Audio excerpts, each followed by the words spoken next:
Hello, dear listeners, and welcome back to the English Globe, your trusted space to learn English while exploring the world's most important topics. I'm Adam, and joining me, as always, is my co-host, Julia. Today, we're diving into a question many people are quietly asking. What exactly is China doing in Syria?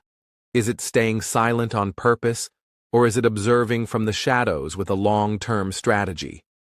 Hi everyone, this is Julia. In today's podcast, we'll explore China's role in the Syrian conflict and the region's future. From the UN Security Council to the Belt and Road Initiative, China has been present, but not loud. Many experts call it a silent partner. Others believe China is a strategic observer, watching and planning. So, what's the real picture? That's what we're here to uncover with facts and thoughtful discussion. Before we begin, dear listeners, if you're enjoying our podcast and learning something new, please don't forget to like this video, subscribe to our channel, and click the bell icon so you never miss an update. Also, let us know in the comments where you're listening from and what you think about today's topic. Is China silent for peace or for power? Your thoughts really matter to us. Let's set the stage. Since 2011, Syria has been torn by a brutal civil war. Cities have been destroyed, millions displaced, and many international powers have stepped in. The United States, Russia, Iran, Turkey, and the UN all played active roles. But one country stood out by saying very little and doing even less in public: China. Yet behind the scenes, China's influence may be deeper than we think. China claims a foreign policy based on non-intervention and respect for sovereignty. That means it doesn't support direct involvement in the internal affairs of other countries. But over the years, China has also voted against UN resolutions on Syria, donated aid, spoken about terrorism, and discussed reconstruction deals. So, is it truly neutral, or quietly shaping Syria's future? To answer that, we'll break down China's political actions, economic interests, humanitarian aid, and global image. We'll also compare China's role to that of Russia, Iran, and the United States. Throughout this series, we'll stay impartial, looking at real sources and facts. No politics, just perspective. Whether you're a student of international relations or just an English learner curious about world affairs, today's episode is a chance to grow your vocabulary, sharpen your listening skills, and understand global issues better. We'll use clear English, short paragraphs, and repeat important ideas throughout the podcast to help you learn easily. And remember, this is just Section 1. In the next part, we'll explore a timeline of Syria's conflict, showing how the war began, who got involved, and where China stood at each major moment. You'll understand why Syria became a battlefield for global powers, and how China fits into that story. So, get comfortable. Grab your headphones, and join us on this journey through geopolitics, language, and understanding. And please, don't forget to like, subscribe, and comment below. We'd love to hear where you're tuning in from and what you think. Is China a silent partner or a strategic observer in Syria? Thanks for joining us in this introduction. We'll be back in the next section with the timeline of Syria's war and the world's reactions, especially China's. Until then, keep listening, keep learning, and stay curious. See you in the next part. Let's now look at how the Syrian conflict unfolded and what role China played along the way. It all began in March 2011, during the Arab Spring. Peaceful protests broke out in Syria, calling for political reform, more freedom, and the end of Bashar al-Assad's long-time rule. But instead of reforming, the Syrian government responded with violence. This led to more protests, arrests, and eventually, a full civil war. By 2012, Syria's conflict had turned deadly and chaotic. Rebel groups formed across the country.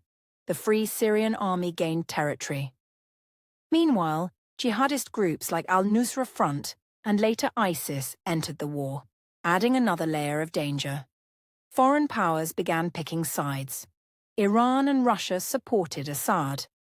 The US, Turkey, and Gulf states backed certain rebel groups. Syria became a geopolitical battlefield. So, where was China during all of this? In the early years, China took a quiet but firm position. In October 2011, when the United Nations proposed a resolution to condemn Assad and threaten sanctions, China, along with Russia, vetoed it. This was the first of many vetoes China would cast on Syria. For many Western countries, this showed that China was protecting a dictatorship. But China defended its move by saying it was protecting Syria's sovereignty. Yes, Julia. In China's view, regime change by foreign powers is dangerous. China's leaders feared a repeat of what happened in Libya in 2011. There, a UN resolution led to NATO intervention and the fall of Muammar Gaddafi. China believed the West had used the resolution as a tool for interference. So, in Syria, China became more careful. From 2011 to 2017, China vetoed multiple UN Security Council resolutions on Syria, sometimes with Russia, sometimes on its own. Let's talk numbers. Between 2011 and 2020, China used its veto power at least 9 times in connection with Syria. One key veto came in July 2012, when the UN wanted to apply Chapter 7 of the UN Charter, which allows for military action. China said no. Another veto in 2014 blocked the International Criminal Court from investigating war crimes in Syria. China argued that only a political solution, not punishment, would solve the crisis. While China avoided direct involvement, it still engaged in diplomatic ways. In 2016, China appointed a special envoy for Syria, Syrian, to help mediate talks. He traveled to Damascus, Geneva, and Moscow, trying to support peace talks. But China never took a leadership role in negotiations like Russia or the UN. Instead, it kept promoting peaceful dialogue and saying Syrians should decide their own future. Let's not forget China's concern about terrorism in Syria. After ISIS declared a caliphate in 2014, thousands of foreign fighters joined, including some Uyghur militants from China's Xinjiang region. These fighters joined groups like the Turkestan Islamic Party. China worried these fighters would return and cause problems at home. So, while China didn't send troops, it paid close attention to counterterrorism in Syria. By 2017, as the Syrian government started winning back territory with help from Russia and Iran, China began speaking more about reconstruction. The war wasn't over, but the Chinese government and companies started discussing investments in rebuilding Syria. Beijing said it was willing to help with schools, hospitals, roads, and energy projects. But China was still cautious and didn't sign any large contracts. In 2018, President Bashar al-Assad praised China's role in the war. He said China had supported Syria's sovereignty and never demanded regime change. Assad also invited China to join post-war rebuilding. China welcomed the invitation but remained slow and careful. Unlike Russia, China didn't build military bases in Syria. It didn't bomb rebel strongholds. It simply offered friendship and business talks.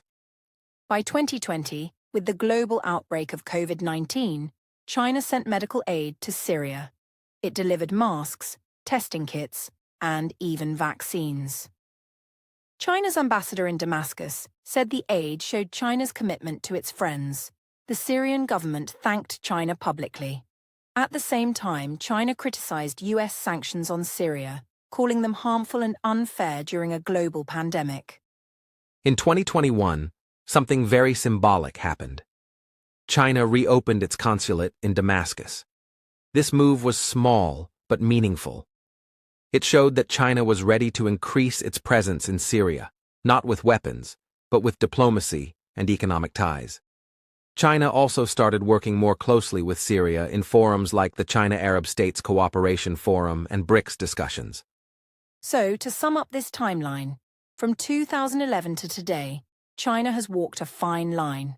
It stayed out of the fighting, avoided alliances with rebel groups, and kept calling for peace.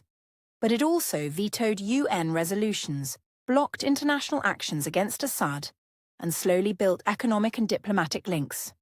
China has remained a quiet but steady player, using soft power, not soldiers. And that brings us to the key question of this podcast. Is China truly neutral, or is it quietly building influence in Syria while others fight? In our next section, we'll look deeper into China's foreign policy philosophy. What values shape China's decisions abroad? Why does it refuse military intervention but still use its veto power to protect allies like Assad? We'll explain China's 5 principles of peaceful coexistence, the idea of non-interference, and how these ideas work in the real world. It's important to understand China's strategy, not just in Syria, but across the Middle East and Africa. Their model is very different from that of the US or Russia. Thanks again for listening, friends. If you found this section useful, please like this video, subscribe to the English Globe, and leave us a comment. Tell us what you think about China's actions between 2011 and now. Were they protecting peace or protecting power? And where are you listening from today? We love hearing from listeners all around the world. That's it for this section. In the next part, we'll go deeper into China's worldview and foreign policy traditions. It will help us understand not just what China does, but why it does it. See you in the next section. To understand China's role in Syria, we need to look beyond military maps and news headlines. China's decisions come from a long-standing philosophy, not sudden reactions. Its foreign policy is shaped by decades of experience and a cautious view of global power. Syria isn't just a war zone. It's a reflection of how China engages the world on its own terms. Since the early days of the People's Republic, Chinese leaders have defended what they call the 5 principles of peaceful coexistence. These were first shared with India in 1954 and then presented at the Bandung Conference in 1955. The principles promote respect for sovereignty, non-aggression, non-interference, equality and mutual benefit, and peaceful coexistence. On paper, they sound like a moral foreign policy. Let's begin with the idea of sovereignty. In China's worldview, every government, no matter how democratic or authoritarian, has the right to control its own territory and people. That explains China's position on Syria. From Beijing's perspective, foreign governments have no right to force Bashar al-Assad to resign. Doing so would violate Syria's sovereignty. The non-interference principle is closely linked. China says it won't get involved in another country's domestic politics. In Syria, this meant refusing to back the armed opposition, even when other global powers like the US or Gulf states did. Instead, China kept repeating that only the Syrian people should decide Syria's future. This language appears again and again in China's official statements. However, critics say this position is selective. China intervenes in ways that don't involve weapons. It uses diplomatic protection, like vetoes at the United Nations, to shield friendly governments. It also offers economic support and public diplomacy. This form of indirect involvement is often called strategic non-interference. It's not neutral, but it avoids military risk. China's emphasis on stability also plays a major role. Chaos in the Middle East can create problems far beyond the region, such as oil supply shocks, terrorism, and refugee flows. From China's point of view, supporting existing governments like Assad's helps maintain order, even if those governments are deeply flawed. It's a practical calculation rather than a moral one. There's another factor: historical memory. China has long opposed foreign intervention because of its own past. In the 19th and early 20th centuries, China was invaded and divided by Western powers and Japan. That trauma shaped its national pride. Today, it resists what it sees as Western interference in other countries, especially those in the developing world, like Syria. This explains why China often aligns with Russia on international issues. Both countries believe in a world where no single power dominates. In the Syrian case, China and Russia have used their vetoes together multiple times, blocking resolutions that call for Assad's removal or international punishment. Some observers call this an informal authoritarian alliance, but China insists it's just defending sovereignty. Economics also plays into China's policy model. Under the banner of win-win cooperation, China seeks partnerships where both sides benefit, at least in theory. In Syria, China has promised reconstruction aid without political conditions. Unlike the West, it does not ask for elections or reforms. Instead, it offers infrastructure, energy projects, and loans, assuming stability returns. This approach appeals to governments that feel targeted by Western criticism. They see China as a non-judgmental partner, focused on trade, not values. But others argue that this attitude allows authoritarian regimes to avoid accountability. In Syria, some say China's silence helped Assad survive, even as civilians suffered. The moral costs of non-interference remain a global debate. China's foreign policy is also deeply pragmatic. It avoids unnecessary military risks, limits its international exposure, and seeks slow, long-term influence. In Syria, Beijing calculated that involvement would be too costly militarily, but useful diplomatically. It gained credibility among Middle Eastern leaders without putting boots on the ground or taking direct hits. Still, China didn't completely ignore Syria. It appointed a special envoy for the conflict. It met with all sides, including opposition groups. And it supported UN peace efforts, like the Geneva and Astana processes. China's role was quiet, but present. It preferred behind-the-scenes diplomacy to high-profile leadership. This fits its overall approach across the global south. To sum up, China's Syria policy is built on historical memory, political principles, and strategic calculation. It avoids war, promotes state control, and quietly expands influence. Whether that makes China a silent partner or a strategic observer is still a question of interpretation. It depends on how we define involvement, by words, votes, or actions. In the next section, we'll examine how China's UN Security Council vetoes shaped the Syrian conflict. We'll ask, was China simply protecting sovereignty or protecting Assad? How did these vetoes affect global diplomacy? And what do they tell us about China's rise as a global power with a quiet voice but heavy influence? If you're finding this breakdown informative, please support our work by liking this episode, subscribing to the English Globe, and leaving a comment. We'd love to hear your thoughts. Does China's principle of non-interference help peace or enable repression? And which part of the world are you listening from today? Your voice matters. Your comment could inspire others to think more deeply and improve their English at the same time. We'll be back with Section 4, China's use of the veto, support or strategy. Keep listening and keep questioning.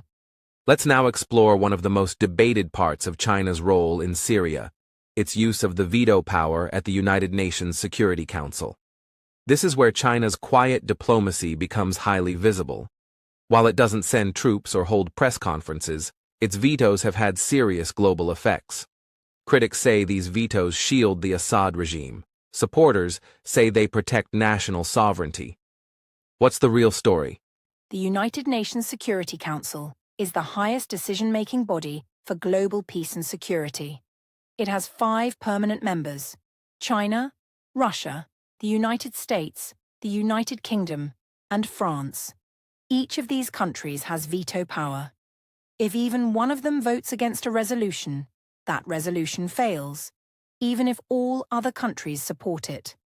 This system gives huge influence to just 5 nations. Since the start of the Syrian conflict in 2011, China has vetoed multiple resolutions related to Syria, most of them alongside Russia. These vetoes blocked actions such as imposing sanctions, referring Assad to the International Criminal Court, or launching military interventions. China didn't always act alone, but its votes were essential in stopping Western-led proposals. The first major veto came in October 2011. A draft resolution called for an end to violence in Syria and warned of sanctions if the government failed to comply. China and Russia both vetoed it. At that time, over 2,700 civilians had already been killed, according to UN estimates. The veto shocked many in the West, who saw it as a green light for further violence by the Assad government. China's explanation was based on principle. It said the resolution was unbalanced, focusing only on the government's actions and ignoring violence by opposition groups. Beijing also feared a repeat of Libya, where a 2011 UN resolution led to NATO airstrikes and regime change. China believed that the West had gone beyond the original purpose of that Libya resolution. China's leaders were deeply critical of the Libya experience. They said it proved how humanitarian goals could be used as a cover for foreign intervention and regime change.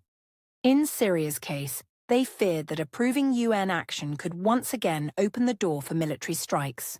So, when Western powers proposed resolutions with strong language or threats, China usually said no. In 2012, another draft resolution proposed sanctions under Chapter 7 of the UN Charter. That chapter allows the use of force if needed. China vetoed it again, saying it would hurt peace talks and push Syria further into chaos. Over the years, China has repeated the same reasons: protect sovereignty, avoid foreign interference, and support political dialogue, not pressure. But this policy has drawn criticism. Human rights groups say China's vetoes have blocked justice for Syrian civilians. One example is the 2014 resolution to refer Syria to the International Criminal Court. It was co-sponsored by 65 countries and supported by most Security Council members.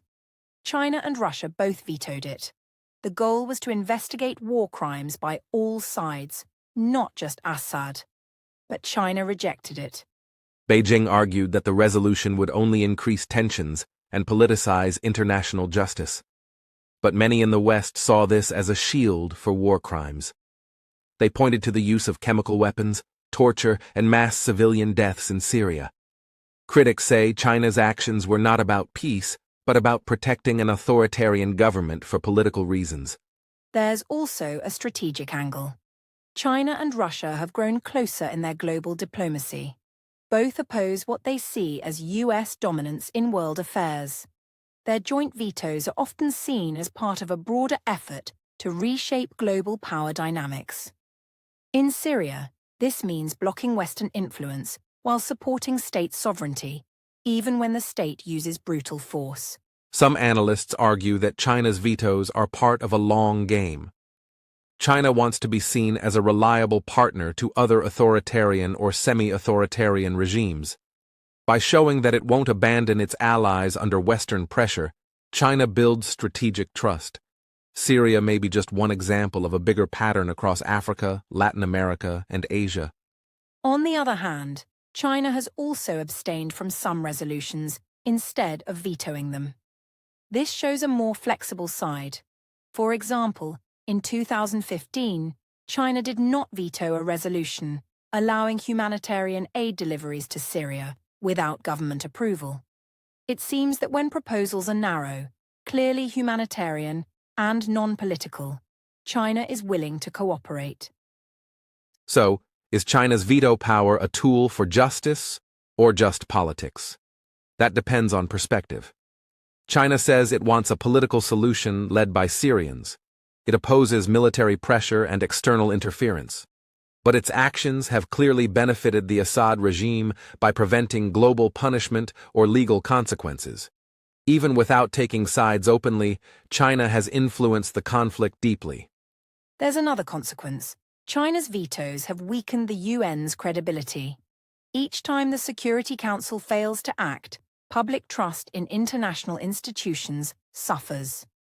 For many civilians in Syria, the world's inaction, whether caused by Russia or China, has meant more suffering and less hope for justice. That's a high cost, even if the vetoes follow legal principles. One thing is clear: China uses its veto strategically, not emotionally.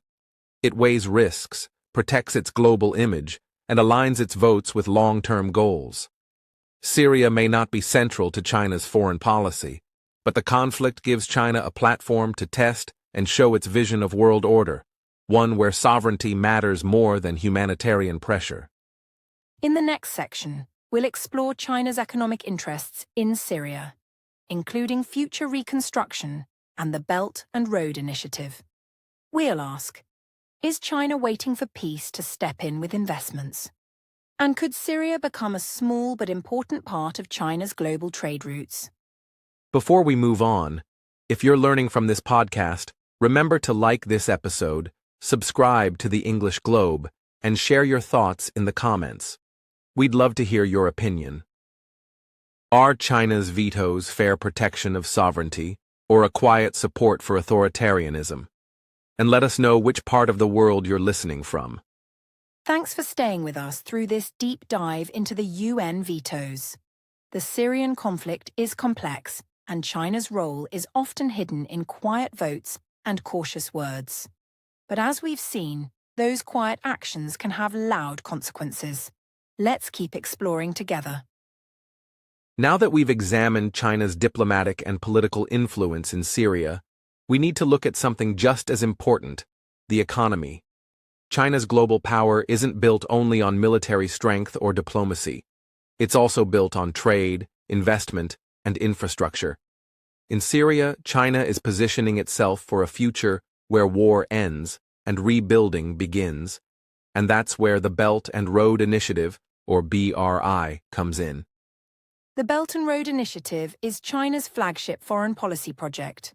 Launched in 2013 by President Xi Jinping, it aims to create a massive network of roads, railways, ports, and trade routes across Asia, Europe, Africa, and the Middle East.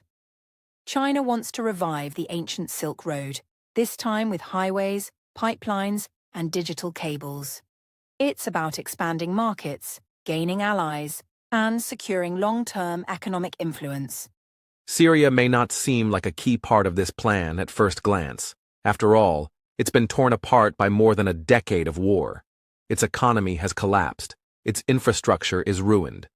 But from China's point of view, Syria is not only a humanitarian tragedy, it's also a strategic location. Positioned at the crossroads of the Middle East, Syria could one day serve as a link between Asia and Europe. In fact, some Chinese academics have called Syria a potential bridge state between East and West. That makes it important, not just symbolically, but practically, for China's long-term ambitions. But there's a catch. China doesn't rush into unstable places. It prefers security and predictability. So, for now, it's waiting carefully, watching how the conflict evolves before investing heavily. That said, China hasn't stayed completely on the sidelines. Since around 2016, Chinese companies and government representatives have quietly discussed reconstruction projects in Syria. The Syrian government has publicly invited China to take part in rebuilding roads, electricity grids, telecom systems, and oil infrastructure. But most of these discussions are non-binding and haven't turned into action yet. There are reasons for that delay. First, Syria remains under international sanctions, especially from the United States and the European Union. These sanctions punish companies that do business with the Assad regime. So if Chinese companies invest in Syria now, they risk losing access to Western markets. That's a big deterrent, especially for state-owned banks and global firms. Second, China is known for its risk-averse investment strategy. It prefers environments where contracts are secure, politics are stable, and profits are predictable. Syria offers none of that right now. There's still ongoing conflict in parts of the country, corruption is high, and legal protections for foreign investors are weak. So while China may be interested, it's also very cautious. But in the long run, China sees potential. Syrian officials have repeatedly expressed hope that Beijing will help rebuild the country. In 2017, Syria formally joined the Belt and Road Initiative. That opened the door for future cooperation, even if concrete deals remain limited. Some Chinese firms have already participated in small-scale infrastructure planning or feasibility studies. The conversation about rebuilding Syria isn't just about roads and bridges, it's also about influence. If China takes the lead in reconstruction, it could shape Syria's post-war development path. That includes what technologies are used, which trade routes are prioritized, and even how digital infrastructure is built. This is part of China's global strategy: influence through development. We've seen this model before. In countries like Pakistan, Kenya, Sri Lanka, and Egypt, China has funded large infrastructure projects under the BRI. Sometimes those projects succeed. Other times, they lead to debt problems or political tension. Critics accuse China of using debt trap diplomacy, where it lends money knowing the country might struggle to repay. China denies this and says its goal is win-win cooperation. In Syria's case, the debt issue could become critical. The country's economy is shattered. Its currency has collapsed. Any large loans from China would have to be repaid eventually, possibly with strategic assets, like port access or oil rights. That could give China a long-term foothold in Syria, especially if Western countries stay out due to political objections. This raises another question. Does China want to replace the West in Syria, or just stay present enough to protect its interests? So far, China seems happy to let Russia take the military and political lead, while it prepares for the economic phase. That division of labor suits Beijing's cautious style. It prefers construction sites to conflict zones. At the same time, China's involvement in Syria could serve another goal: countering terrorism. As we discussed earlier, China fears that Uyghur fighters from Xinjiang, who joined jihadist groups in Syria, could return and destabilize Western China. Rebuilding stable, government-controlled areas of Syria could, in theory, reduce the space for extremism. That's another reason China has an interest in Syria's recovery. Let's not forget the symbolic value of Chinese investment. If China helps rebuild a war-torn country that the West abandoned, it sends a powerful message to other nations. It says, China stands by its partners. We bring development, not lectures. This could increase China's soft power in the Middle East, where US credibility has suffered due to past wars. In conclusion, China's economic strategy in Syria is all about timing and positioning. It has the tools, the cash, and the long-term vision. But it's not ready to invest big just yet. It's waiting for stability, watching for sanctions relief, and preparing to step in when the moment is right.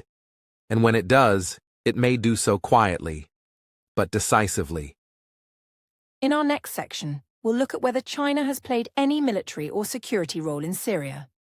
Has it truly stayed out of the fighting? Or are there quiet, behind-the-scenes partnerships we haven't noticed?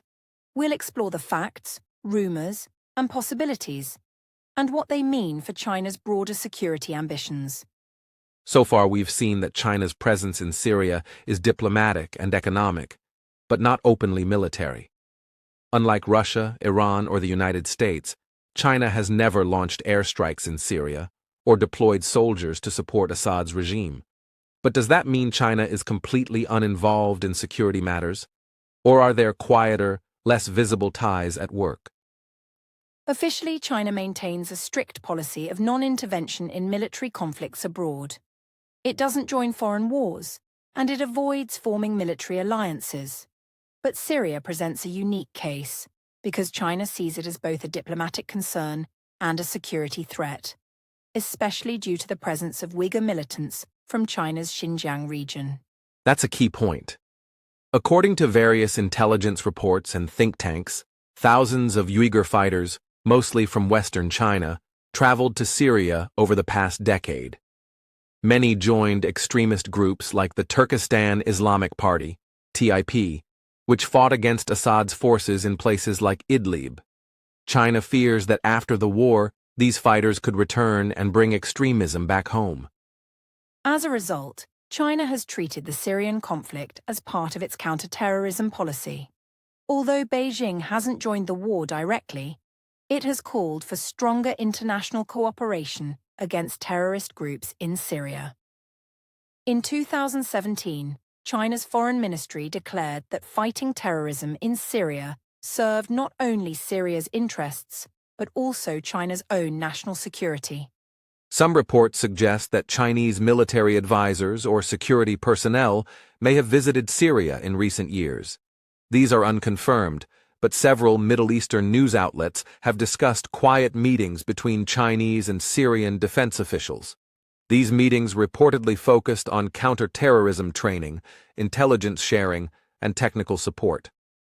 One example is a 2017 meeting between China's special envoy to Syria, Syrian, and Syrian security officials. The two sides reportedly discussed strengthening military ties, especially in areas of counterinsurgency and reconstruction security. While China hasn't sent combat troops, it may be laying the groundwork for future security cooperation post-war. In 2016, China's Rear Admiral Guan Yufei, a high-ranking defense official, visited Damascus and met with Syria's defense minister. The visit was unusual and significant. It was one of the first public military-to-military meetings between China and Syria since the war began. During the visit, China pledged humanitarian aid and expressed willingness to train Syrian military personnel. Again, there's no hard proof that Chinese soldiers are in Syria. But it's clear that China is building relationships with Syria's security apparatus. That matters in the long term. Once Syria moves into a post-war phase, internal security will be critical. China wants to make sure it has connections with the police, military, and intelligence networks in the country. There's also speculation that China has helped Syria through cybersecurity assistance and surveillance technology. Chinese firms like Huawei and ZTE have worked on telecom infrastructure across the Middle East. Though not confirmed in Syria, analysts believe China may one day help Syria rebuild its digital surveillance systems, similar to what it has done in other authoritarian states. This could include facial recognition systems, digital ID tracking, or internet monitoring tools. While sold as tools for stability and anti-terrorism, critics warn that these technologies can also be used for domestic repression. If China provides such tools to Syria, it could gain deeper influence over the country's internal affairs without ever sending a soldier. We also need to consider China's cooperation with Russia and Iran, both of whom are militarily active in Syria. China is not officially aligned with them in Syria, but it does share common goals: protecting Assad, preventing Western-led intervention, and fighting terrorism.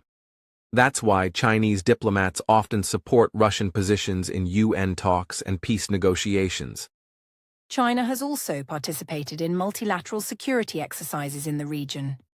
In 2019, China joined Iran and Russia in a joint naval drill in the Indian Ocean.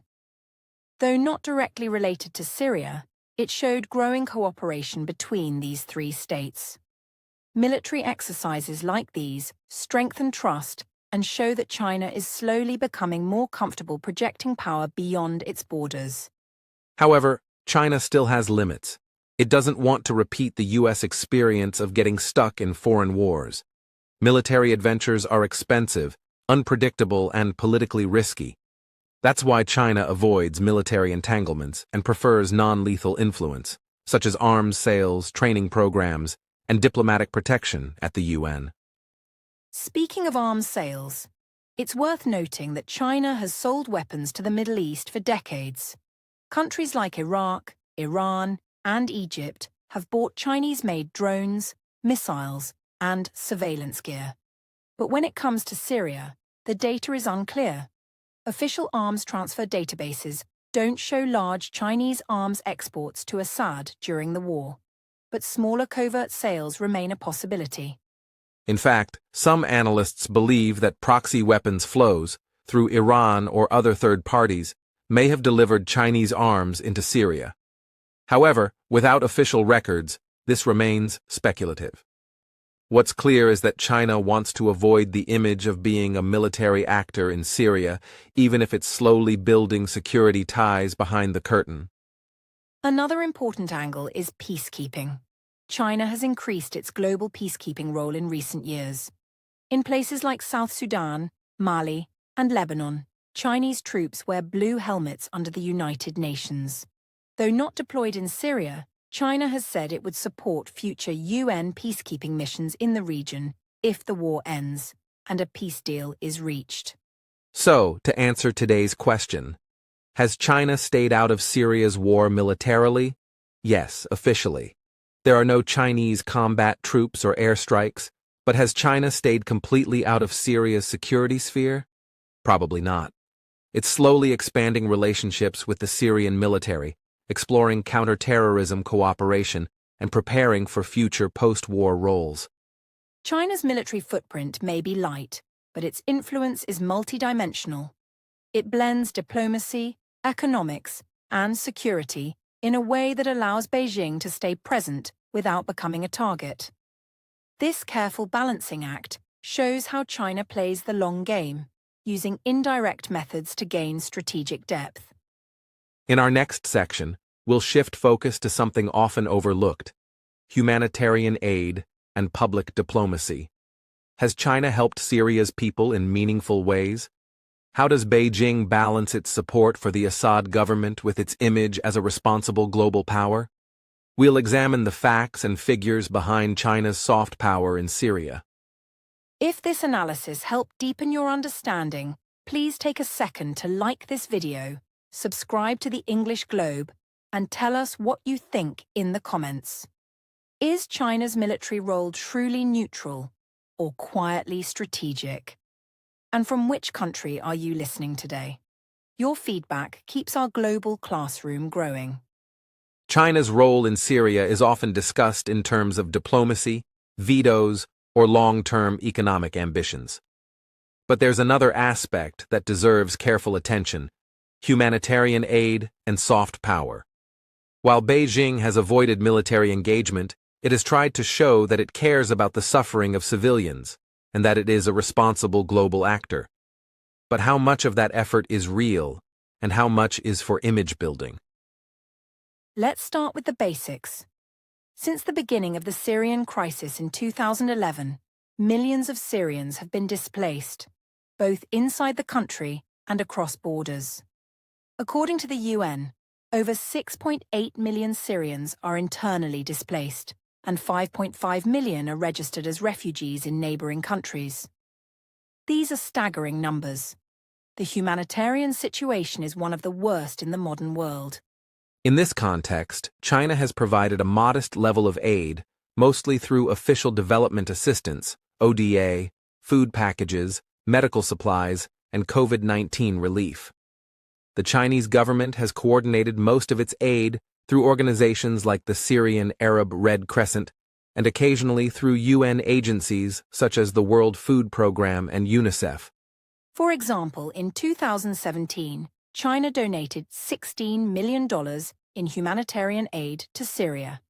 That included medicine, food, and supplies delivered to Syrian government-controlled areas.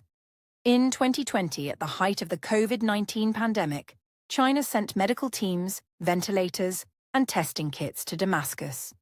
These efforts were widely covered in Chinese state media as signs of solidarity and friendship. However, when compared to major Western donors, China's humanitarian aid is relatively small. The United States and European Union have contributed billions of dollars in aid to Syrian refugees and displaced persons over the past decade. China's contributions are important, but limited in scale. That raises questions about whether its goal is real relief or simply strategic messaging. That brings us to the concept of soft power. Coined by political scientist Joseph Nye, soft power refers to a country's ability to shape global opinions through attraction rather than coercion. For China, soft power in the Middle East includes medical diplomacy, cultural exchanges, language programs, and state media outreach. Syria is part of this wider strategy. Chinese media outlets like CGTN Arabic and Xinhua News Agency often highlight China's support for Syria. They focus on aid deliveries, political statements defending Syrian sovereignty, and joint cultural events. The message is clear. China is a friend to Arab nations, a supporter of peace, and an alternative to the West's interventionist policies. In 2021, China and Syria signed a memorandum of understanding to include Syria in the Belt and Road Initiative. Though not an aid program, the BRI is often marketed as a form of developmental solidarity. The Chinese narrative is that countries like Syria will benefit from win-win cooperation with China. This framing is central to China's soft power messaging. China also uses education and training as soft power tools. It offers scholarships to Syrian students, sends cultural delegations, and hosts exchange programs. These students often study engineering, medicine, or Mandarin language in Chinese universities. Beijing sees this as a long-term investment. These future leaders may become pro-China voices in Syria's recovery phase. Still, critics argue that this soft power is not truly neutral or humanitarian. They say it's tied to political loyalty. Most of China's aid goes to areas under government control. Opposition-held regions receive far less, if anything. By channeling aid through Damascus, China avoids dealing with rebel groups, but also reinforces Assad's power, whether intentionally or not. Moreover, some analysts question whether China's soft power is truly effective. Despite Beijing's efforts, surveys in the Arab world, like the Arab Barometer, show that public opinion in the region still leans toward skepticism about China's global role. While some elites may welcome Chinese support, many ordinary people remain wary of its intentions, especially regarding surveillance and authoritarianism. That's an important point. China's public diplomacy is highly controlled and top-down. It doesn't always resonate with people who value transparency, freedom, or civil society. In contrast, Western aid often comes with local engagement and NGO partnerships, though critics argue it's also politicized. In Syria, both sides use aid as a form of influence. Let's not forget the symbolic power of aid. Even a small donation can send a powerful message. China's presence in Syria's humanitarian space, though limited, gives it a seat at the table in shaping post-war recovery narratives. It allows Beijing to say, "We were there when Syria needed help." That matters in a region where image and memory are politically powerful. But here's the paradox. While China promotes non-interference, it uses aid and diplomacy to quietly expand its presence. This is a softer form of power, but still a form of strategic engagement. It doesn't aim to dominate, but to influence slowly, through trust-building, consistency, and alternative narratives to the Western model. So how do we judge China's humanitarian record in Syria? On one hand, it's limited in scope and selective in delivery. On the other, it represents a cautious, patient approach that fits China's broader strategy. Beijing isn't trying to win hearts overnight. It's planting seeds for long-term partnerships, even in fragile states like Syria. Looking ahead, if peace comes to Syria, China's soft power tools, aid, education, infrastructure, and media, could become much more active.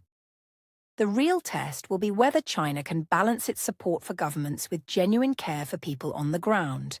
That's the challenge of all rising powers, not just China. In the next section, we'll examine the regional implications of China's presence in Syria. How do other countries in the Middle East, like Iran, Israel, Turkey, and the Gulf states, view China's role? And how does China manage these complex relationships while staying neutral in regional rivalries?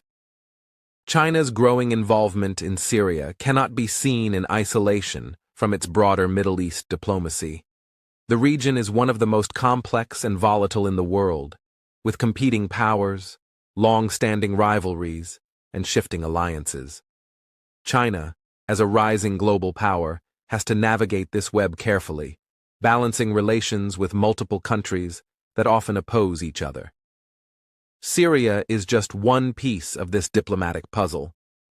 That's true. China has managed to maintain relatively good relations with a wide range of Middle Eastern states, countries as different as Iran, Saudi Arabia, Israel, Turkey, and the Gulf monarchies. Each has its own interests and conflicts, yet China keeps a neutral and pragmatic stance, emphasizing economic cooperation and non-interference. This approach is part of China's win-win diplomacy, where it avoids picking sides openly. Let's consider Iran, one of Syria's closest allies. China and Iran have a strong partnership based on shared opposition to U.S. influence, mutual economic interests, and energy trade. China is Iran's largest trading partner, and both countries signed a 25-year strategic cooperation agreement in 2021. Through Iran, China gains a foothold in Syria and the Levant, supporting Assad's regime indirectly. Iran's military presence in Syria has been extensive, including the deployment of militias and advisors. China does not have a comparable military footprint, but benefits from Iran's role as a proxy power on the ground. This creates a kind of informal alliance, where China provides diplomatic cover and economic support, while Iran handles much of the military involvement. On the other hand, China also maintains relations with Turkey, which opposes Assad and supports certain rebel groups in Syria. Turkey's role is complicated. It shares a border with Syria, hosts millions of Syrian refugees, and is deeply involved in the conflict. Despite this, China continues to pursue trade and infrastructure deals with Ankara, careful not to alienate a key regional player. Similarly, China's relationship with Israel is pragmatic. While Israel is wary of Iran's presence in Syria, it is less vocal about China's activities. China imports technology and goods from Israel and has invested in Israeli startups. Both sides manage to compartmentalize differences over Syria, focusing on mutual economic benefits. China's relations with the Gulf Cooperation Council, GCC countries, like Saudi Arabia, the United Arab Emirates, and Qatar, are also important. These wealthy states have varied positions on Syria, often supporting opposition forces politically or financially. China has significant investments in the Gulf and depends on oil imports from there. So, it walks a fine line, maintaining good ties with both Assad's government and the Gulf monarchies. This balancing act reflects China's broader Middle East strategy: remain neutral in regional conflicts while expanding economic ties with everyone. It avoids ideological entanglements or military commitments. Instead, it promotes economic integration, infrastructure development, and energy security. The Belt and Road Initiative fits neatly into this model. But neutrality is difficult in a region as polarized as the Middle East. China's silence on contentious issues like Syria's civil war or human rights abuses is sometimes criticized as complicity. Critics say that by not condemning Assad or pressuring him to reform, China tacitly supports authoritarianism and conflict prolongation. Yet from China's perspective, taking sides risks alienating key partners and damaging long-term goals. Beijing sees the Middle East as a space for economic opportunity, not ideological conflict. It wants to avoid the mistakes of previous great powers that got caught in endless wars. Its strategy is careful patience, using diplomacy and investment rather than force. China also tries to project itself as a responsible stakeholder in global affairs. It participates in international peace talks, supports UN resolutions that focus on political dialogue, and calls for the respect of sovereignty. While this approach is often criticized, it aligns with China's emphasis on state-centered order and rejection of foreign intervention. This careful diplomacy extends to Syria's neighbors as well. Countries like Lebanon and Iraq are also part of China's expanding regional footprint. In these countries, China invests in infrastructure and energy while avoiding political entanglements. This creates a network of economic ties that could, over time, increase China's leverage in the Levant. Ultimately, China's Middle East diplomacy is a balancing act between competing interests, regional tensions, and global ambitions. Syria is a test case of this approach, a conflict zone where China shows restraint but also quietly advances its influence. Whether this strategy succeeds depends on how China manages the region's volatility in the coming years. Before we move on, if this episode has helped you understand the complexities of China's diplomacy in the Middle East, please like this video, subscribe to the English Globe, and share your thoughts in the comments. Do you think China's neutral stance is wise diplomacy or a missed opportunity? And where are you listening from today? Thank you for joining us on this journey through China's role in Syria and the Middle East.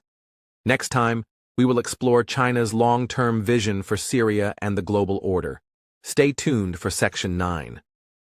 Looking ahead, China's vision and global ambitions in Syria. As we move towards the future, it's important to consider how China's role in Syria fits into its broader global vision. China is not just reacting to events, it's shaping a long-term strategy that extends far beyond the Middle East. Syria represents a complex test case where Beijing balances diplomacy, economics, and security to project its rising influence on the world stage. At the heart of this vision is China's commitment to a multipolar world order. Beijing wants to reduce the dominance of Western powers, particularly the United States, in global affairs.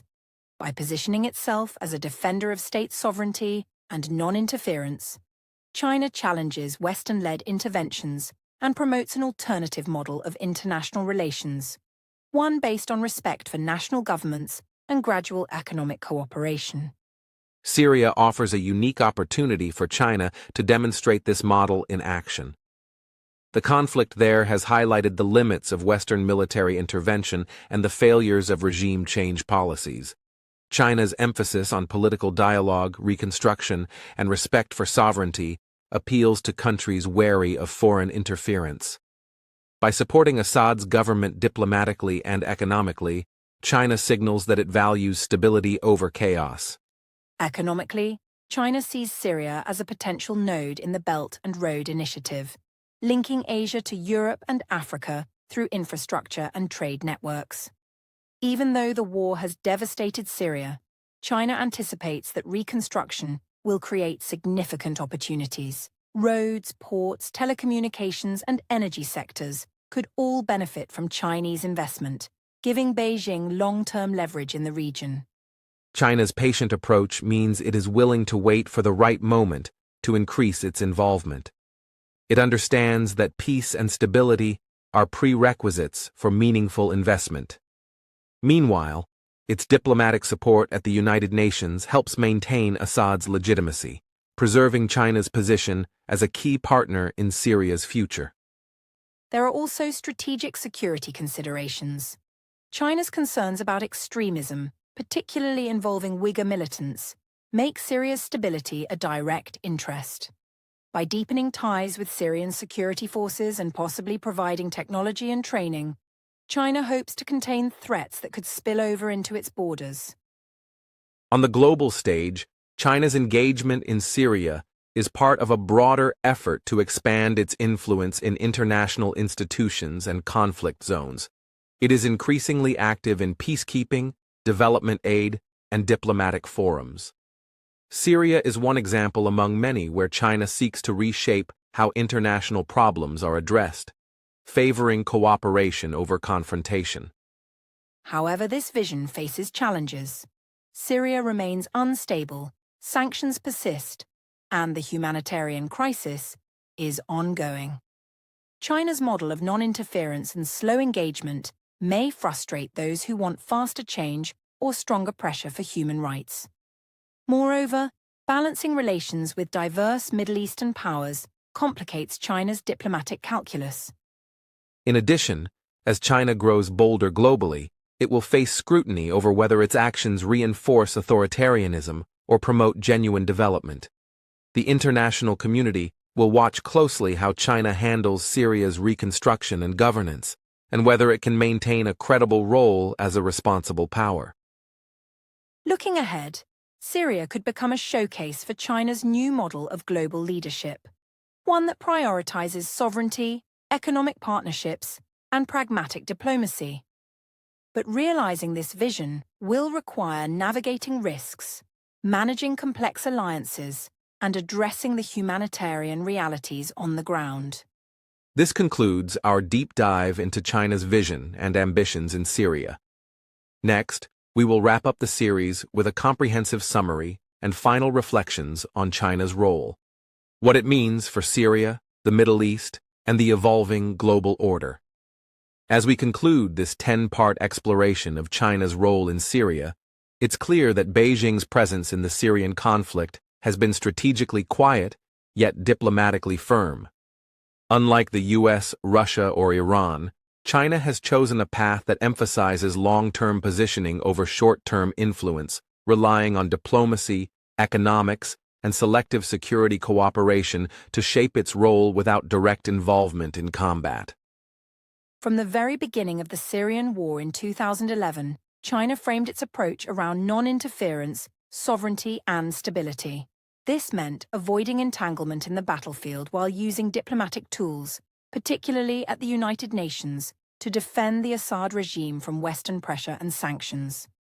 Through repeated vetoes, Beijing ensured that no international consensus could force regime change through external intervention. At the same time, China's support has not been unconditional. It has urged political reconciliation, supported peace talks, and emphasized the need for reconstruction and humanitarian relief. While always defending Assad's sovereignty, China consistently stressed that a Syrian-led political process was the only path forward, rejecting any notion of externally imposed solutions. Economically, China's involvement in Syria remains largely prospective. It has pledged support for reconstruction, signed Syria into the Belt and Road Initiative, and positioned its companies to benefit once conditions stabilize. But it has not yet committed large-scale investments, likely due to continued instability, sanctions, and concerns about return on investment in a broken economy. Militarily, China has stayed out of direct combat but remained security conscious.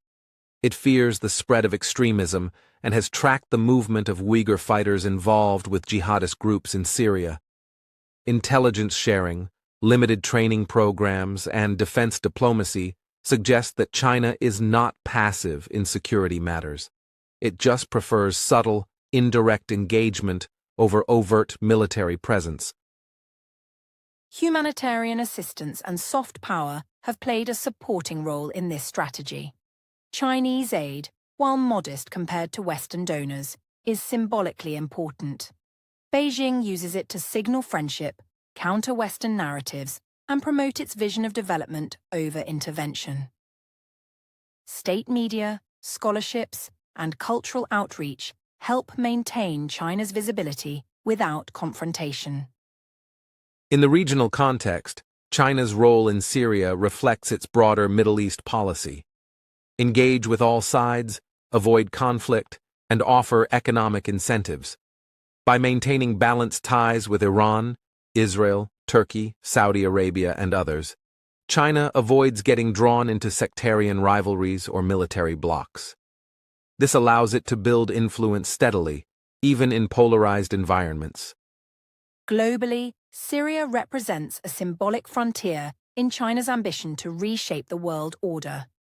The Syrian war exposed the limits of US power and the complications of regime change. China offers an alternative narrative, one that prioritizes sovereignty, development, and cautious diplomacy. Whether this model is more effective or sustainable remains a topic of debate. But we must also acknowledge the limits and criticisms of China's approach. Some argue that Beijing's support for Assad prolongs authoritarian rule and delays democratic reforms.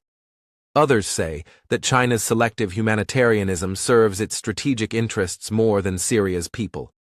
These critiques are valid and remind us that global power, regardless of who wields it, must be held accountable. Still, China's influence in Syria is likely to grow, especially if the West remains hesitant to engage. As reconstruction becomes a global issue, Chinese companies, engineers, and diplomats may become regular players on the ground. Whether this leads to real development or strategic dependency will depend on how China manages both its interests and responsibilities. As analysts, we must avoid oversimplifications. China is not a savior, nor is it a sinister puppet master. It is a rising power navigating a complex world with its own blend of caution, calculation, and ambition. In Syria, that has meant playing the long game, keeping its footprint light while watching, waiting, and preparing to step in when the time is right. The story of China in Syria is not over. It's still being written in diplomatic meetings, reconstruction plans, oil deals, and UN negotiations. What we can say is that China has chosen its own path. It neither followed the West into war nor stood entirely aside. It charted a third course, that of a silent partner and strategic observer with eyes firmly on the future. And so we leave you with this question. In a world shaped by shifting power, will China's approach bring greater balance or simply another kind of dominance? That question won't be answered today or even in the next few years. But Syria may one day tell us part of that story. Thank you for walking with us through this deep analysis of China's involvement in Syria. Whether you're a student, a policymaker, a researcher, or simply a curious listener, we hope this series gave you new insights, questions, and a clearer understanding of how power works in the modern world.